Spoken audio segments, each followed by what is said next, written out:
The sound of heavy, slightly echoing footsteps on stone, accompanied by the rhythmic drip of water. My boots splash through shallow puddles that have collected on the uneven stone floor for who knows how long. Down here, time feels different, slower.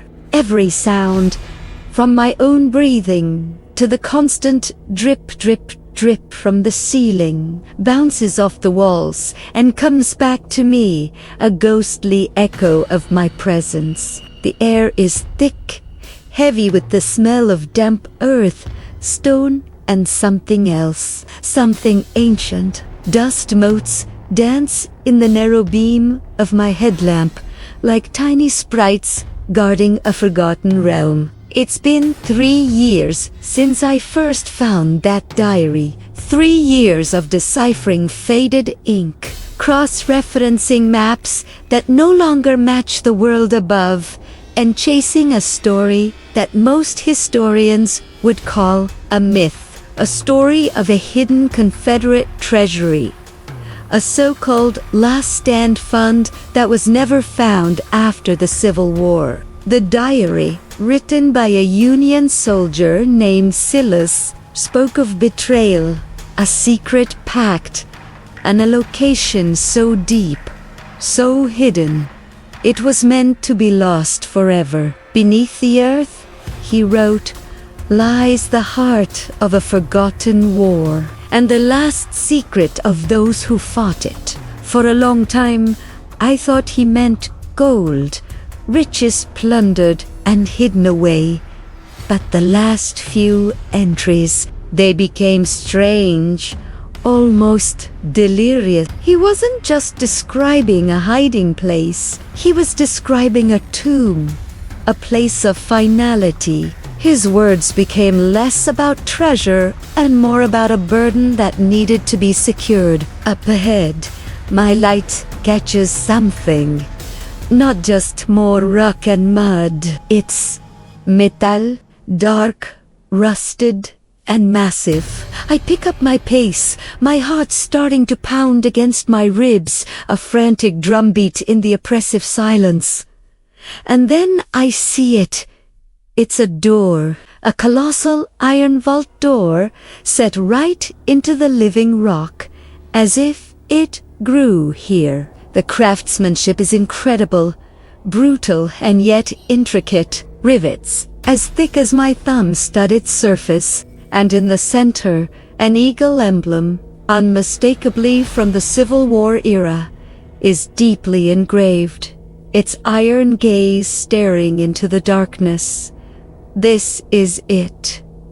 This has to be it. All the maps, all the clues, they all pointed here, to this exact spot, deep beneath the Appalachian foothills. According to Silas's diary, the lock isn't a keyhole or a combination dial in the traditional sense. It's a puzzle, a series of symbols that need to be pressed in the correct sequence. He sketched them on the final, tattered page of his diary, symbols I've had memorized for months, repeating them in my sleep. I pull out a replica of the page, the paper worn from constant handling. My fingers, slick with grime and condensation, trace the markings. A star, a crescent moon, a serpent eating its own tail. They're not just random symbols. They correspond to smaller engravings scattered around the main emblem on the door. It's a fail-safe, a code known only to a select few who never made it back to tell the tale. Except for Silas, who recorded it all before before the diary ends abruptly. I take a deep breath, the cold air stinging my lungs. Here we go. My hand reaches out, my fingers finding the first symbol, the star just above the eagle's head. I press it, A low, grinding sound echoes from within the door, a deep groan of metal that hasn't moved in over a century and a half. The sound vibrates through the floor, up my legs. It's working. Next, the crescent moon, to the left of the wing. I push it, and another groaning click. Response louder. This time, the mechanism is waking up. The final symbol, the serpent, is hidden beneath the eagle's talons. As my finger presses into the cold, worn metal, a deafening crack splits the air. It's followed by a series of powerful, rhythmic clunks from deep within the door, like giant tumblers falling into place. For a moment, there's complete silence. Even the dripping water seems to have stopped. I hold my breath, waiting. Then, with a screech that sets my teeth on edge, a thin crack of light appears along the edge of the door. It's not the pale white of my headlamp. It's a warm, golden light, pulsating softly, spilling out into the tunnel and pushing back the shadows. The door isn't just opening, it's being pushed open from the inside by the sheer pressure of the light. It moves slowly, groaning in protest, revealing a chamber beyond. The light is blinding, impossibly bright, and it feels warm, alive. Gold, I think. It has to be a room filled with gold, catching the light and reflecting it with this much intensity. The fortune of a lost cause, sitting here, waiting.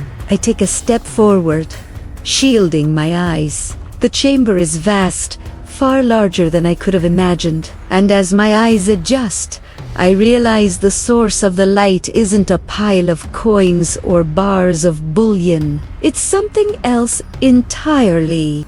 The air shimmers, and the golden glow seems to coalesce, taking on a shape, a form I can't quite comprehend. My blood runs cold. The last words Silas wrote in his diary flash in my mind, a chilling premonition. But not all treasure glitters in gold. Thanks so much for coming along on this crazy adventure with me. Seriously, your support means the world. If you want to see what happens next and what's behind that door, make sure you resubscribed and hit that notification bell. You are not going to want to miss what we've just uncovered. Let me know your theories in the comments below, and I'll see you in the next one.